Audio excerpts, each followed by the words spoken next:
Quarterbacks have been way more accessible, you know, based on Coach Thomas being here. I mean, a lot of the other assistants have been out on the road recruiting and stuff, so it's been a little trickier for some of the other positions. But what's good is the staffs have become so big, that you know if Jeep's not here, Lonnie can meet with them. But if DeKeel's not here, then Verbs can meet with them. So we got, but that's not totally the case in every single position. But even when it's like that, you can get a little bit out of it, but you can't get the full effect out of it.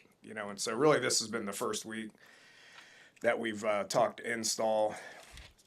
There were like the first, I guess, 3 or 4 weeks was, just kind of small little drills and stuff that you talk like some technique stuff. But this week's been great. This is what we needed, and we're going to get a lot done here this week, leading into Saturday's first practice. What is it? Coach Roll said he wants you to be able to call a game fearless. What does that mean to you when he says that? Do you feel like you've been able to do that? Well, just having confidence in, the parts, who the people are, hopefully we've made some improvements. The quarterback room is, I know you guys are interested in talking about it, but just we'll start there. I mean, that's a confident room right now. It's a completely different room, but it's a confident room too. And you look at, it all starts with Anthony. We brought him here for a reason. He's Mountain West Player of the Year. He started at Virginia for 2 years. I mean, that's Power 4 football. So that kid's had 3 years of starting experience under his belt. That's going to show, and so it starts with him. But then you got Danny that started games at Virginia, and then obviously TJ, being able to have the 4-game stretch that he had. So those guys got experience, and they've got their feet wet, and they're absorbing a lot of information. It's been fun sitting in those rooms, and Coach Thomas does a great job with the mental component to it. I sat here in January and just went through all the cut-ups, and I know what I want to do, but I don't know what our team can do best yet. I mean, that just takes time, and I'm not a coordinator that has a specific system and we're going to run it, and if they can't do it, then too bad, so sad, so to speak. So we're going to figure out what we got and what we do good, and that's going to take time. So what it's going to look like, I'm not going to be able to answer that until fall camp probably, So, but have been excited about their work ethic, and man, they're eager for Saturday to get to work. What do you think you might be able to do well? I had no clue. We're going to have starters out there that I've never seen in person. So, I know you want me to say something other than that, but it's just, look, what did we get good at last year? Midway through the season, we got good at running inside zone and duo with a back that got us yards. Didn't stumble on that until game 6. So figure out what your guys do good and just start gravitating towards that, so see where it goes. How big of an adjustment has that been for you as a coach? You couldn't have been like that all throughout your career, or you go into spring not really knowing until fall what you're going to do. What's cool about now is going into spring with your team. Think about a year ago. I was sitting there cautiously going through spring practice, not wanting to make decisions on specific position groups, because if you make those decisions, the guys that lost out on the opportunity, what'd they do? Yeah, so that part of it's exciting. It hasn't always been like that, obviously, without the transfer component to it. But back when I was an air raid guy, I mean, we had a specific system, and it was going to be that system. Okay, now that hasn't been the case since probably 2012, 2013, somewhere in there. I mean, that's when we started doing more stuff to try to figure out what we did best. I mean, I changed our offense drastically from 2015 to 2014 to 2015 when guy by the name of Skylar Howard was our starting quarterback. He was a runner and he was a deep ball guy. That's what he did good, so that's what we majored in. So figure out what you guys do good and be a smart enough coach with a good enough system to be able to go down whatever direction you got to go down. And that's what I've prided myself on for the last 10, 15 years. What have you seen Calandria capable of bringing in terms of that you mentioned the quarterback room is a confident room. How much of that has to do with him, and how does that impact the guys around him? A lot, and that's contagious. That's contagious too. I mean, those guys want to compete, but then when they see him competing, like we did sprints out here after a short little install thing, and he competed as hard as anybody, just running the sprints. He's a ball player. We'll figure out what he likes and what he feels good, but it's just not solely on the quarterback. I mean, it's, what is our O-line good at? I think we're more athletic on the O-line now than we were a year ago. We were more powerful last year. We're more athletic now. That's going to play a part in it. How these backs progress, could play a part on it. And do we have receivers that can get open and make plays downfield? All that plays a part in everything that's going to happen with what this offense looks like in the fall. Knowing how physical the Big Ten is, how much can you run Calandria and feel comfortable with it this year? It's a good question. I don't think you want to do it a whole lot. I don't care who your quarterback is. I mentioned Skylar Howard. Certain situations we'd run Q counter and draw and some stuff like that. But even then, that was one of his strengths. Even then, we weren't going to go into the game plan with 15 quarterback runs. I mean, you got to protect those guys. To me, the component of off-schedule plays, scrambling, making things happen, that to me is more important than designing quarterback runs.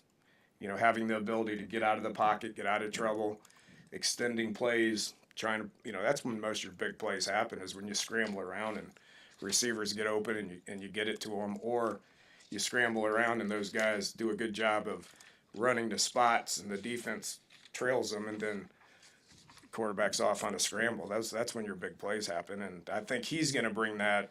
There's no question, just because if you look at the tape from last year, he did that a lot. So there is a balance to it, but having the ability to be able to make things happen off schedule is very refreshing. I think of some of your receivers like Quinn Clark, Keelan Smith, and Jeremiah Jones, and maybe even these freshmen that are joining. A lot of them are big guys. I mean, they're just tall. What do you hope you can achieve with that group? What's the next step they can take, and maybe how can you use their frames to your advantage? Well, I'm a little bit more interested in Isaiah Jacory and Quasi. Quasi looks different to me out there. Those are vets. Jacory's going into his third year now as a starter, and Isaiah's going into his third year as a starter. He's a big, powerful guy. Quasi's going into his third year as a starter in the Big Ten. He's a big, explosive guy. I mean, those guys look good right now. I'm excited to see if they can catch, because we haven't thrown them a ball yet. But those guys are solid vets. Those guys have been good for Quinn Clark and Cortez Mills, and Keelan, because those guys run in there as the second group and they know what to do and they're gonna get better. And then you got the young guys, Jeremiah Jones, you got, Nayland Scott, you got Larry. So then you got real young guys that, I really haven't seen play yet, but you can look at your third team right there and have some hope.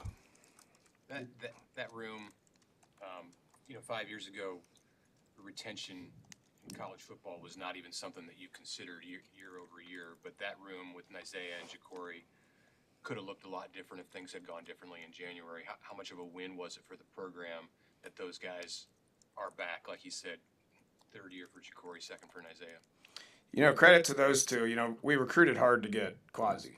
We had to recruit him hard. He was really sought after. We had a brief conversation with Jacory and Isaiah, and they were excited about TJ. You know, TJ's got a really bright future, and he's, you know, he thinks he's a starting quarterback out there. Trust me. Okay, so, you know, those guys were looking at TJ and was like, man, the quarterback of the future, no problem. You know, and so now we got to go out there. We got to get as much as we can get. You know, you're gonna. You guys have any idea how close we were to number 3 against Iowa? Now, I mean, the third quarterback, right? It just happens in college football. So you better have 3 of them in there that are capable of going out there and playing, and we do just based on their starting reputation. Yes, it was a win. Those are 3 really good players that I expect to be productive. Those aren't 3 really good players that I just want to see blocking their tail off, play in and play out, which they did last year. I want to see those guys making plays, you know, getting open, making plays. They have the ability. Just got to go see it. That tight end room for you, obviously Luke's back, but after that, some questions on who's the next guy. Does someone like Sorensen have a chance this spring to get a long look for some opportunities? Yeah, there's 5 of them out there right now. Let's not forget about Wood either. I mean, Janarian Bonner. He's a big, thick guy. Like when he went down in the first game, I was completely devastated because it changed what we did offensively. You know, so he's a guy that if you add him to those 3 receivers, that's a 10 personnel set. He can run down the field and make plays down the field. But then I can kind of motion him around, and he'd get in there and start thumping DNs and linebackers. And so he's a receiver / tight end. Okay, that's what he's done since he's been here, and he's very, very, very effective at it. You know, Luke looks good. He might be the strongest tight end currently. I mean, he's powerful. You see him in the weight room, and he is powerful. His pad level is low. Now, I haven't seen him block anybody, but his pad level is low. You know, and he's a 240-pound dude. So yeah, he's going to get a whole lot of looks, and I expect him to get a whole lot better. I see him playing. He just if you watch him run with his power, I don't know how we can keep him off the field. Honestly. What did you, is there anything in particular you learned last season?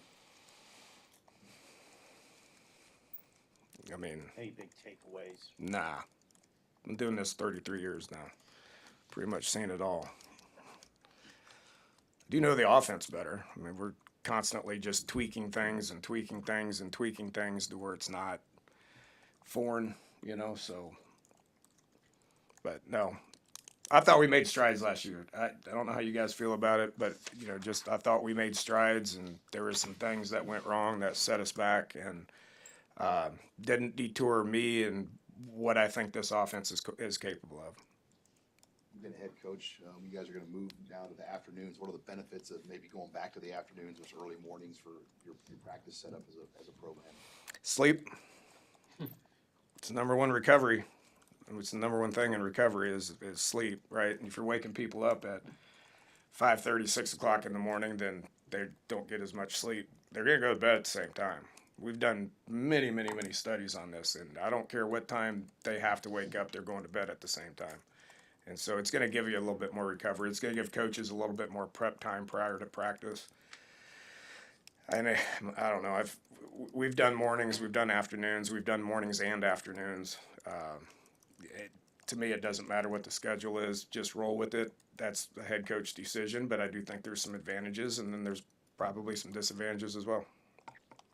How do you feel about how Pritchett is positioned going into the spring at that left tackle spot after growing through last season? Yeah, completely different human being. Completely different human being. You know, we took him to dinner when Paul was in town, and Pritch was a big factor in recruiting Paul. I've never heard Pritch talk. Well, he talked in 2025. We went to dinner and he wouldn't shut up.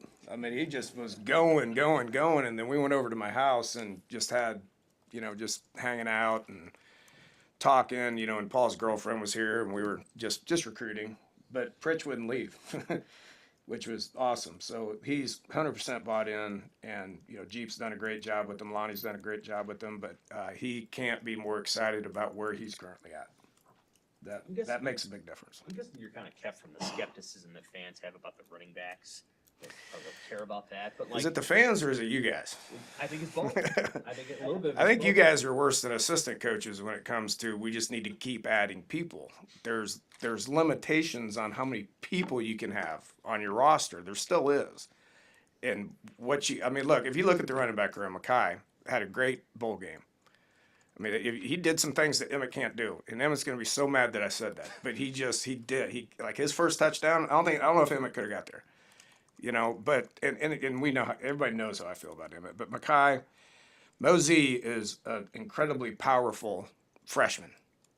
He's going to get better and better. You got Quentin Ives. Everybody's mad about our short yardage run game, including me. He was 4 for 4 on short yardage third downs in the bowl game. He took a step in December.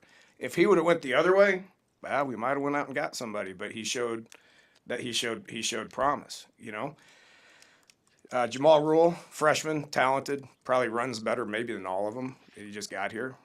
Connor Booth is a scholarship kid. I mean, we have 6 guys. Hopefully I didn't leave anybody out. But the point is you can't just. It gets to a point where if you add somebody, you got to get rid of somebody. And we're just at a point where we added what we can add, and our roster is set, and we're going to coach the heck out of them. All good? All right, good to see you guys.